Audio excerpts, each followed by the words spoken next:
It's time. Let's do this. Hey everyone, welcome back to Xenoblade Chronicles Definitive Edition. In the last episode, we did everything. All side quests done, all affinity done. We're at max. And we upped Colony 9 to its final state. And we got the final rare collectible in Love Source. And that is everything. All side quests, every single thing done apart from get Dunban, Melia and Charlotte to level 999. But we'll get to that in a little bit. And a few heart-to-hearts as well. But first off, there is one tiny thing which you still need to do. And that's what we are going to be doing today. But first off screen, what we did is that we went around the Bionis and we killed off every single unique monster in which we have yet to show on screen. Whereas because they didn't have any plot significance, or maybe it's because we just couldn't find time to really put them in the series. But we'll just gonna go through them briefly. So give us a moment. At the edge of Barbatos is an every unique monster, so that comes out during the night time. He hasn't got much to him apart from a minor spike, as well as a few other areas surrounding him. That's pretty much your party piece, just group in numbers, as well as a bit of minor spike damage. However, not really a big deal. A Glorious Viewer is kind of the same, only Chilkins. Glass cannon, but easy to take down, not much of a problem there. Also, Hidden Gamagan is actually a Talos is as high up in the mountains. His party piece is being able to inflict blaze on you and possibly blow you down off the narrow pathway in which you're on. Again, not really much of note, but if you're able to withstand his blow down and blaze, you're pretty much okay. Lastly is Moonlight Paimon. This one I think is one of the hardest ones in which we did not show. Not because he's strong of any nature, but because of where he is located. He's located in the lava cave, same thing with the Wolfren. If you are very unlucky and you get those two in a unique fight at the same time, that guy can launch you and can put you back into the lava pits. So either it's going to finish you off with that effect, or the Wolfren's going to get you first. And they both use blaze on you too, so that's gonna burn a lot more. Exactly, but if you are able to take out the Wolfren first, or the Paimon first, like we did, then it's not really that big of a deal. Or take him out after the store exclusive unique monster that's there. Yes, very much so. Either way, it's a pain, as well as all nebulas are. We also killed a spider in the marsh and a napping Wolfen in the Bionis Lake, but he's hard to find because he only comes out during thunderstorms. Indeed. At night. Oh yeah. I forgot to mention the spider. It's basically in the past the old throne room. It's not as hard as what the other spider boss monster is at that point. It's just got bigger stats, can slow you down and just launch you, I suppose. Yeah, and I can't. Every time we go in that fight now, I can't help but remember when Shulk fell down the crevice. We'll show you a clip of that here. Immense hatred for Mumcon, etc, etc, etc, etc, as we wait for those guys to deal with that up there. Ryan is a lifesaver as he's not helping. It's okay, I'll be a lifesaver, I hope. That was too easy because I got knocked down. How are they gonna reach me? Are they literally... Oh, Shulk, I see you. Okay, bye. Oh. What the hell are these guys doing? Where to go? Right. Shulk, I can't see you. Where are you, mate? Please tell me he's gonna come back down. He's gonna go on a cycle. What the hell?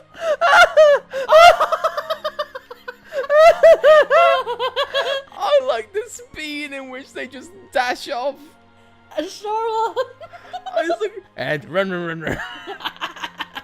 They never run this fast. Oh, Ryan. I found you, mate. Where's Charlotte? There she goes like a rocket. Like a rocket. But that's it though. That's every single thing in which we showed off. And for the completionist's sake, if you are wanting to know how many unique monsters in which you killed, look towards your affinity coins. Now, there are a few ways in which you get affinity coins throughout the game. They are either by leveling up or killing unique monsters. In total, if you want to clear this game 100% as far as affinity coins go, you need a total of 255. We are 4 short. 1 is what we're going to be covering today, and the 3 are because Dunban, Charlotte and Melia are yet to reach max level. So, for that out of the way, let's go over our brief setup really quick. Again, just like all times, this isn't point for point what you need exactly, otherwise you're gonna fail. This is just a rough idea on the things you need. So for Dunban, tension, and making sure your stats get a bit of a buff as much as possible. I'm going to be moving Shulk a lot during this fight and focusing on building up our party gauge. That to me is my priority for the fight. Fiora is going to be splitting the aggro between herself and Dunban, but what we need to do is with a max talent gauge, as well as, again, stats up across the board. Trust me, you are going to need it. With Dunban, pretty much the same thing. Tension and boosting stats, as well as encouraging. Because trust me, late into what we're going to be doing today, you're going to need it. And it's not the biggest issue, but try and min-max your damage output. And for your sake, I can't recommend Glorious Future enough. You are going to need this outright, otherwise you're going to want pain. You're going to want pain. Shulk gets it on his own, but it also helps to link it to other people, especially like Melia. Yeah, because Melia, I will say, I would not recommend her for this fight, in which you'll see through enough.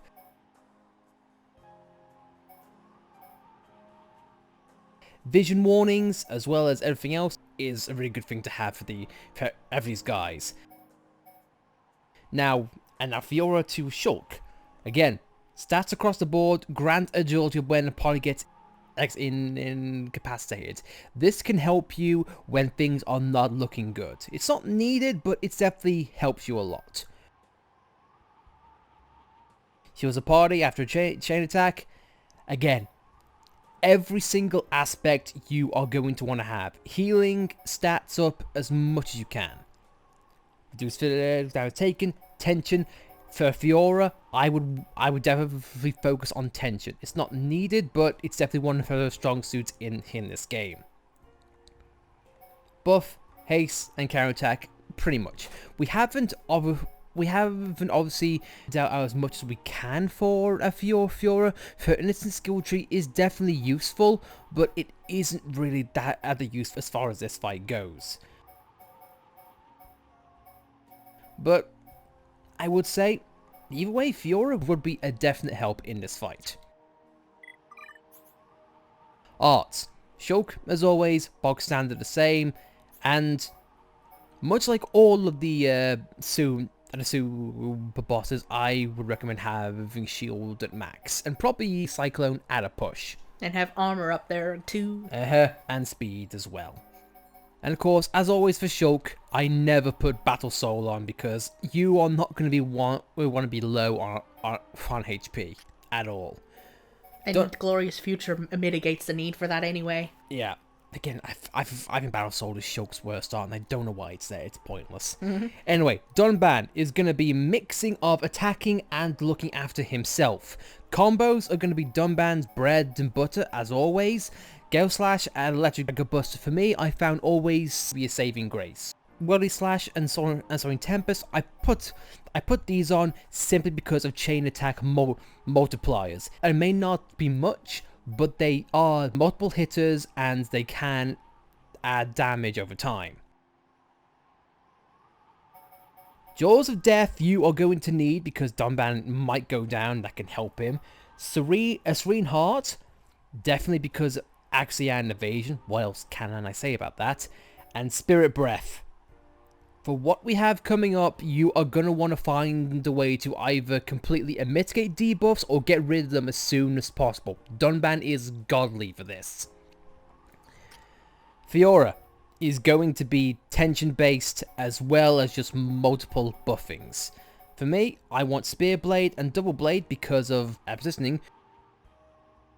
Guard Shift because of defense. She is going to be the one who takes all of the aggro, so I want her to be able to shift to offense and defense as well as healing on the same point. There are only a couple of arts here for a Fiora, which I'm not going to be using outright. That's going to be Air Fang and Power Drain. Power Drain is not going to do much of anything, much like how Worldly Slash isn't going to be able to do much as far as that effect goes, but every little thing can help. Spear Blade, I'm also bringing in just in case I can break combo between one of Shulk's arts, Electric Gut Bust for Dunban, and Air Fang. It's not much, but it's damage output across the board, so I'm not really going to complain. Sword Drones. I'm picking drones for swords because they are multiple hittings and because of Fiora's skill coins is that with each hit she's able to regain a bit of HP. It's not much, but it's HP across the board. Yeah, an art sealed gem. Yeah. And now for the equipment. Night Visions, and for the first time in this game, we get Divine Protects across the board. Unlike Night Visions, Divine Protects can go up to 100%. And as you can see from my setup, I'm not playing around here.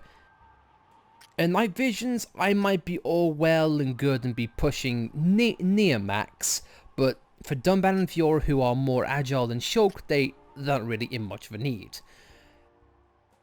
But for me, I have agility up just to mitigate that, and debuff resists for glory armor on Dunban and Shulk.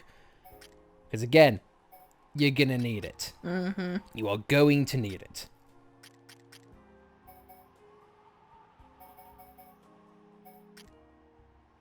But apart from that, not really much I can say. Make sure you 100% Divine Protect. Yeah. Don't take any chances. Especially for multiple hitters like Dunban. Trust me, I did it in practice, and guess what? Apparently a 5% chance is going to be quite nonsense if I were to be honest.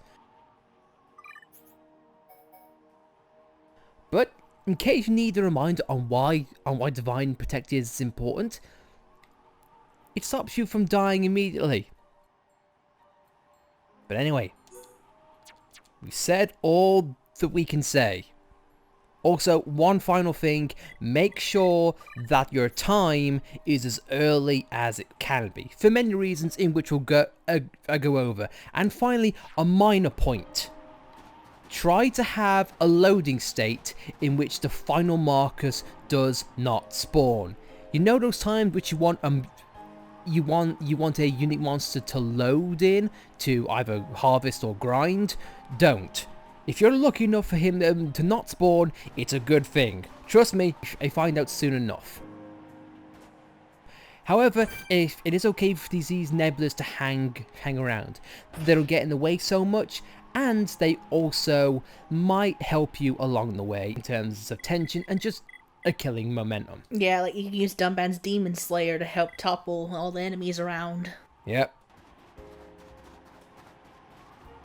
We've seen many monsters in our adventure.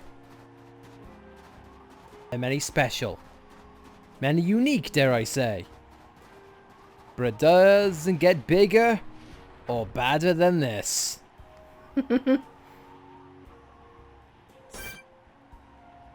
No matter how many times I see you, it never gets old. This is the strongest monster in the game. Period. Zanza, you suck compared to this. Here we go. Avalanche Abaasy, the final dragon in the entire game. Oh boy, and straight off the bat, you get mauled immediately. But anyway, I'm gonna shut up, and Alice is going to take the moniker for this because guess what? I'm dead already. That was not how it was meant to go in practice. Are you serious?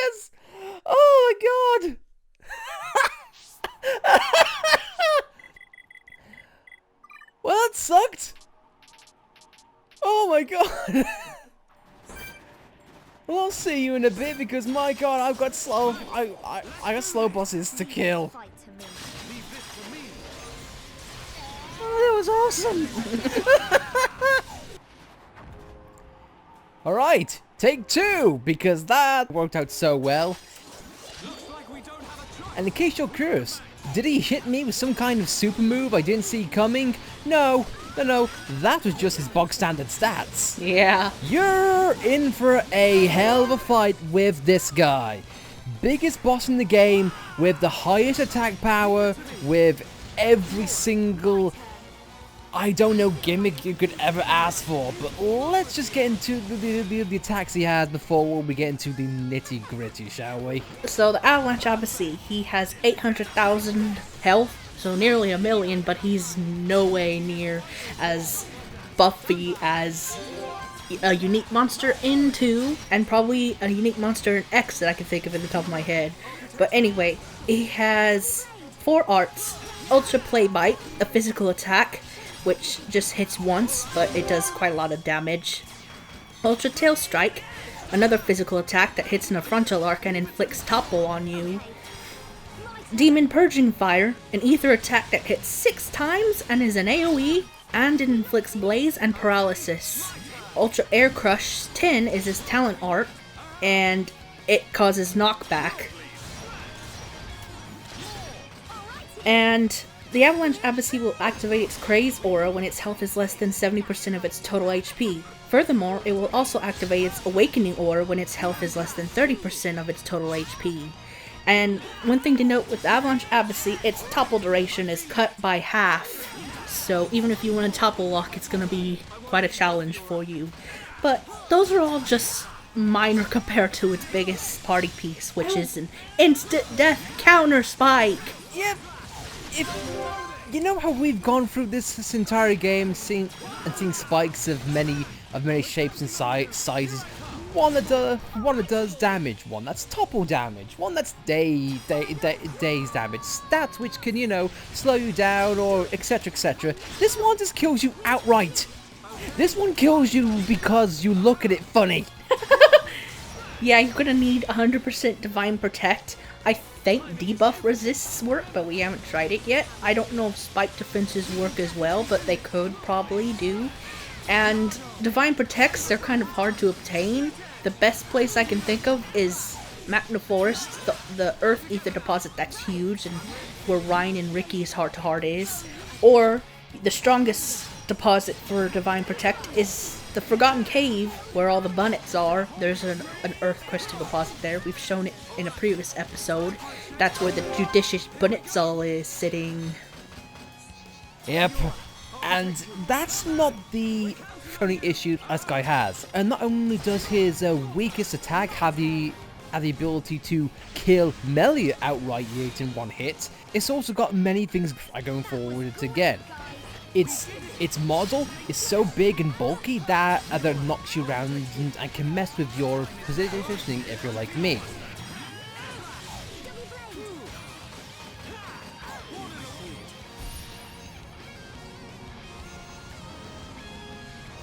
And if you could tell, the slower bosses are not around at all. This one's gimmick is that these slower bosses around, not only do they hit hard, they also buff themselves up as soon as the fight starts with them. Also, they have spikes, and they are heavy hitting, and it just make you hate life. And if you're really unlucky, the final Marcus will decide that it wants to have some fun too. It's one of the reasons why I opted to say, hey, you know that load state, try to avoid that.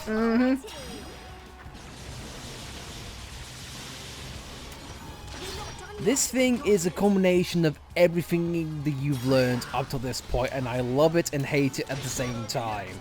And also another thing to note, like I mentioned in the Mechon battle, it has a 70% resistance to aura seals, so don't think you can try to purge your way out of this one. No, because purge, it doesn't matter if you keep on purge over and over again, and it's literally the only thing you do in this fight. It is not going to help you much at all. And when it goes crazed, it becomes immune to topple. Yeah.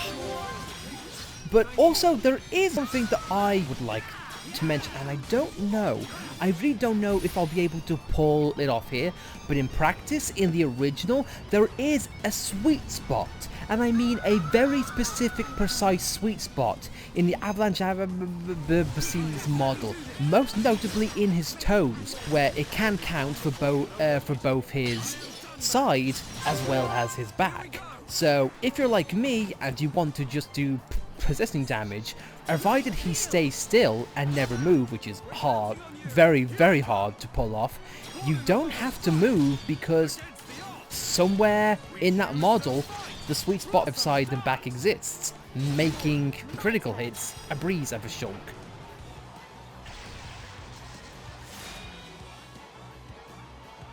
That was great, guys.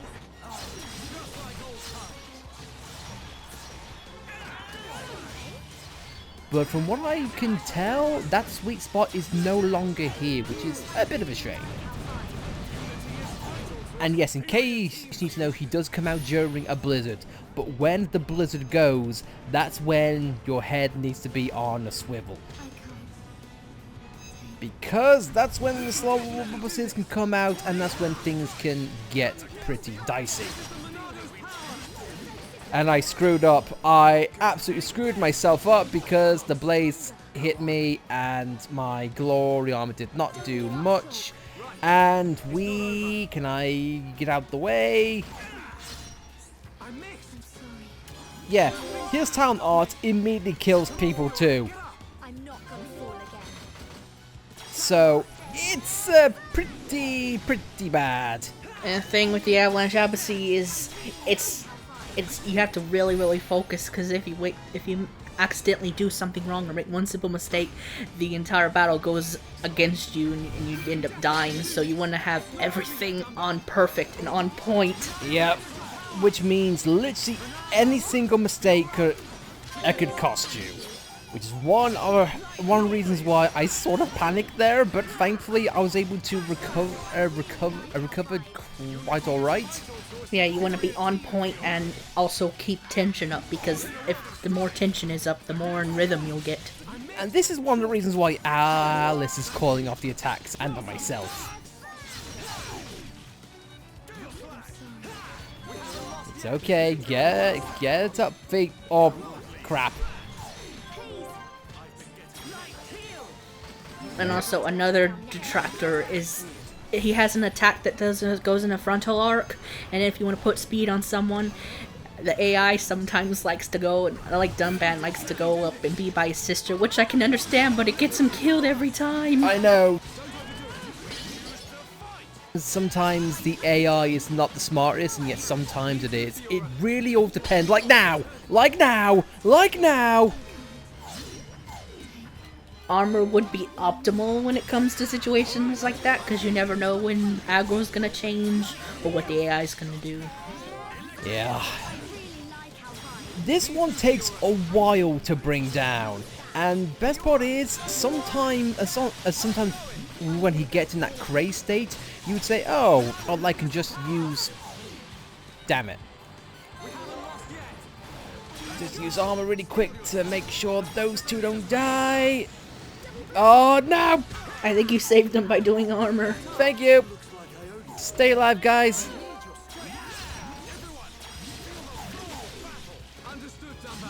You couldn't tell, coherence is not something you normally get when doing commentary like this on the fly. And when he goes crazed, he becomes even more difficult because he buffs himself up with haste and strength, so even his auto attack can do you in. Yeah.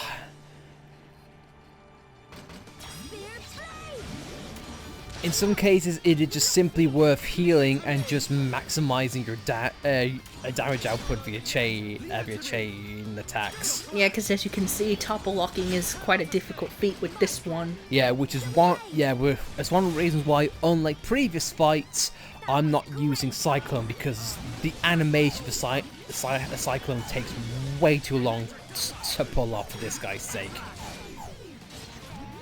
However, though, as always, it is worth it when you miss sometimes, because you built the party gauge. As you saw just now. Yay! And Dunban, look, there's hurts while your scissors to get mauled. Ain't that sweet? Dunban's in the way, so I would recommend armor. But luckily though, it's not the tail strike, so we're good. Ah, yeah, that's true. However, this might be a difference. Look at Dunban going, ha ha, kick you in the face.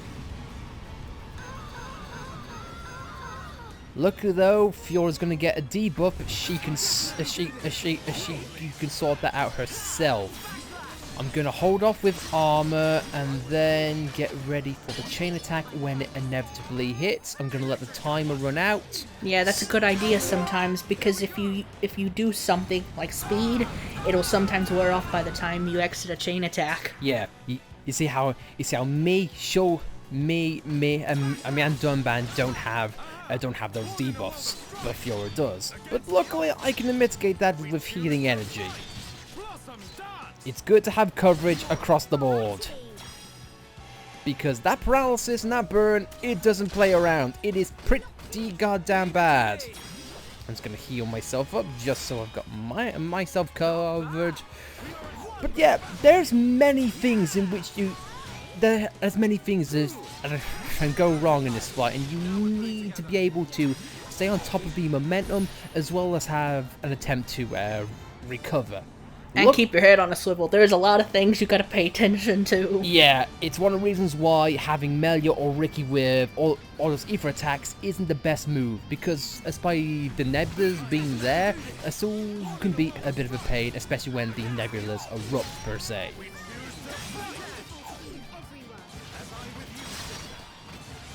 Although I have read of some tactics of people using Melia for the super boss, they do what's called kiting, which is they take Melia and like make her run around like rocks or different parts of the terrain, and that helps them fight the super bosses as Melia. Yeah. Another thing about his talent on, and what you saw there, he moved across the battlefield. So if you're thinking, oh well, I don't need to kill the slow bosses, I can just keep out of the way, that talent art makes it nigh impossible to pull that off.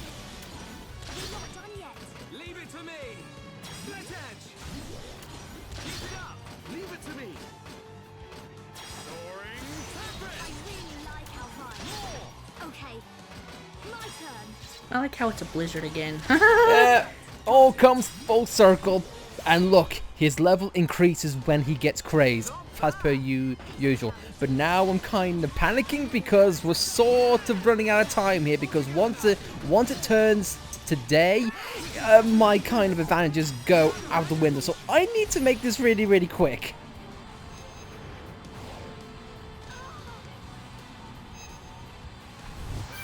But I'm going to look after my party, and hopefully fate will be on my side and I just wipe everyone out. You got a chain attack and he's almost dead. You've got this. I hope so.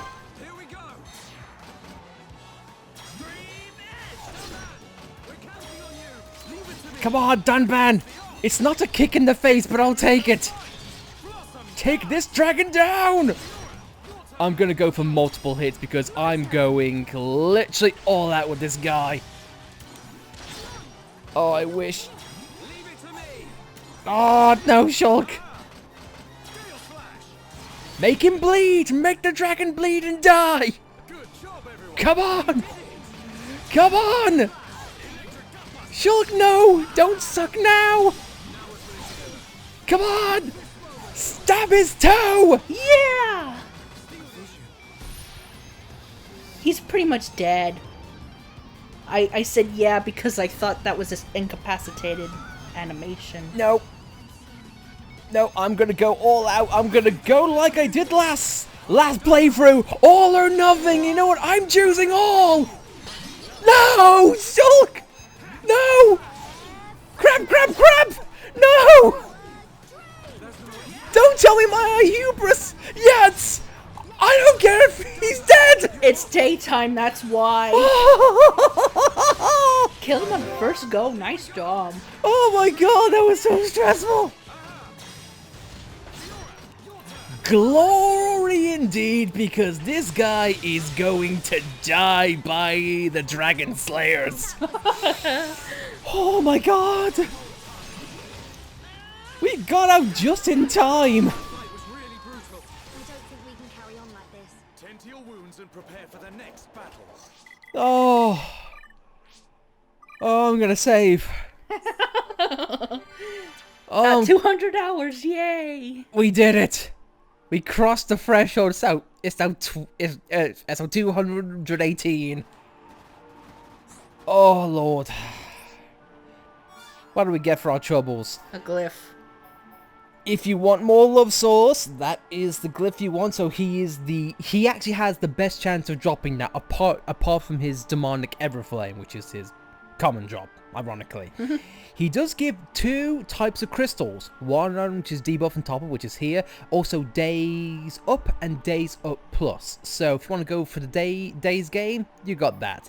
But the glory armor, I can't say enough good things about, because that's the armor in which we use. And of course, longevity bite for Ricky, but yeah. And the art books he drops is Summon Ice, Shadow Eye, Happy Happy, and Battle Eye. Ironically, because it's the worst start in the game, Battle Eye. Ay, ay, ay. Oh. Oh, man. What a ride of emotions that was. Yeah. We got out just in time before the slot bosses. Also, the annoying thing is that the daytime slow bosses, they are the easier ones, because not only are they lower leveled, but they don't have any spikes to speak of. So again, that fight is a combination of everything which you can learn in this game: positioning, enemy surroundings, buffs, debuffs, environmental weather designs, a straight out attack power, spikes, and everything in that nature. It got tight at the end because it turned to daytime. But it is a dawn of a new day.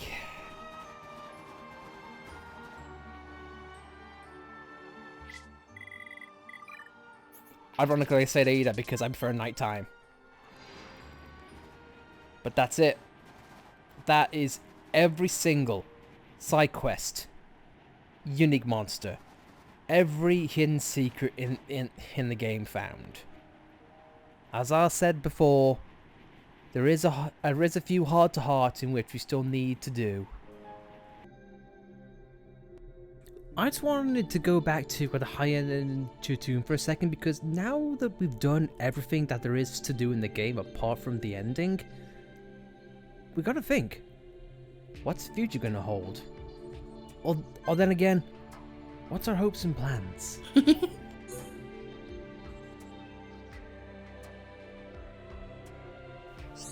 Am I really to be the last ruler of the High Antia? Melia, In fact, even calling me the ruler is a bit of a joke. I'm the empress of a city of 1. You weren't the only one with Hom's heritage. Reach out to the remaining High Antia. Rebuild the city together.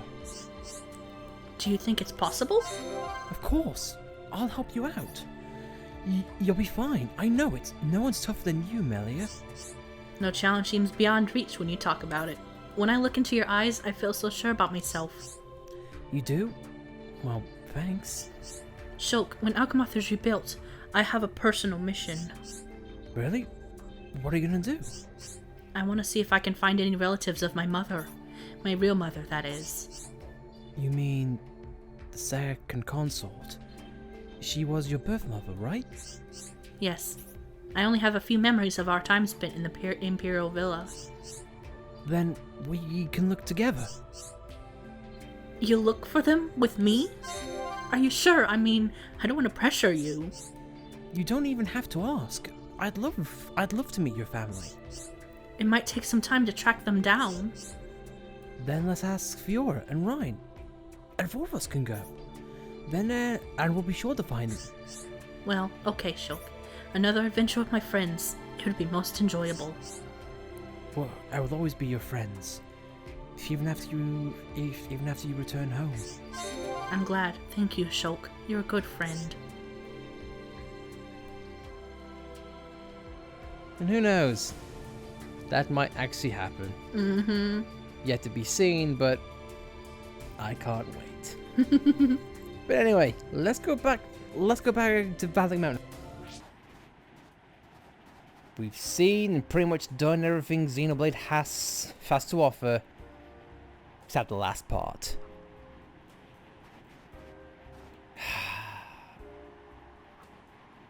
I don't really know what to say. It's been a wild ride since the start of this game. Mm-hmm. The adventure's nearly coming to an end.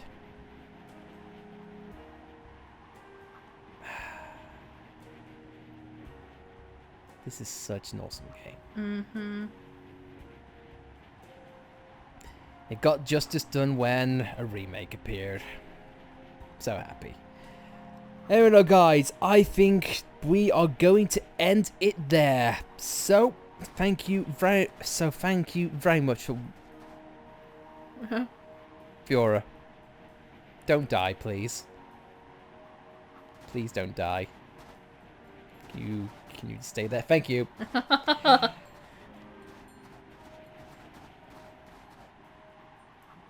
What are you doing, Dunban?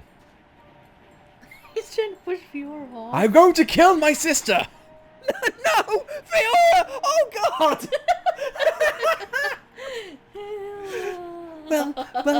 Shulk. Well, Shulk, the Abaasy's dead. Goodbye. Am I that terrible of a boyfriend, Fiora? Oh, God. It's like, oh, wait, yeah. I am. I'm an idiot. Anyway, though, guys, we're going to call things there. Thank you very much for watching. Thank you for being on this crazy, silly journey. But that said, if you like this video, be sure to like it, and thank you very much. If you dislike it, then you must be a dragon lover. And I can only apologize for what I just did. But if you want to subscribe to see more content like this and see the end product of this amazing game, be sure to subscribe. And we'll see you next time. Thank you all for watching. But now, it's time. We'll see you then. We did it!